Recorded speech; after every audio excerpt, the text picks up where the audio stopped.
ආත්ම 5000ක ඕක පරිසම්දිනවා. මනුෂ්‍යාත්මයක් ආවොත් 5000 වතාවක් කොඩි වින එකට අහු වෙනවා. බේරන්න බෑ.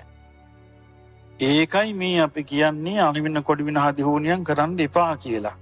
ඒකවලදී හැබැයි තරහට ගත්තා කියලා එක එක්කිනාට අණවින කොඩි වින හදිහෝනියන් නම් කරන්න එපා කියලා. පුතයි ලේලි. එතකොට පුතා රස්සාවට පිට ඈතක යනවා. ගියාම ලේලිගේ අම්මා අසරණ තනියම ඉන්න නිසා අම්මට උදව් කරන්න ලේලි යනවා. එතකොට ලේලි යන්නේ අම්මට උදව් කරන්න. නමුත් පුතාගේ අම්මා හිතුවා ඒ යන්නේ මේ අම්මත් එක්ක ගැටිලා කියලා.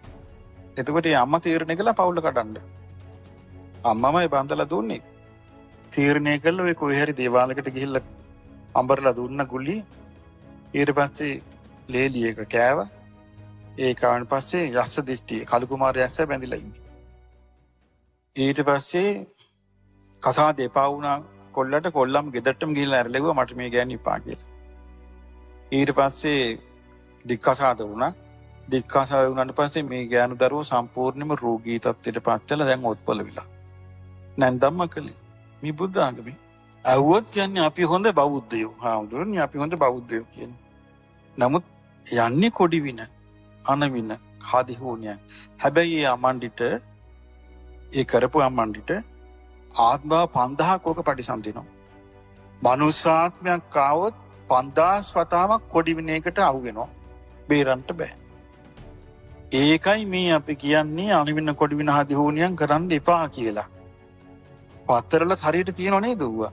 මේම කරන්න කී සල්ලිත් එපා කියනවා. නොමිලත් කරලා දෙන්නම් කියනවා. එතකොට මේ දීපයක් ගෙනලා දෙන්නම් කියනවා.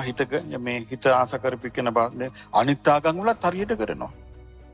අනවින කොඩි වින හදිහෝනියන් අන්තර මන්තර වලින්ම යන්නේ. ඉතින් ඒ නිසා මේක හරි භයානක තත්ත්වයක්.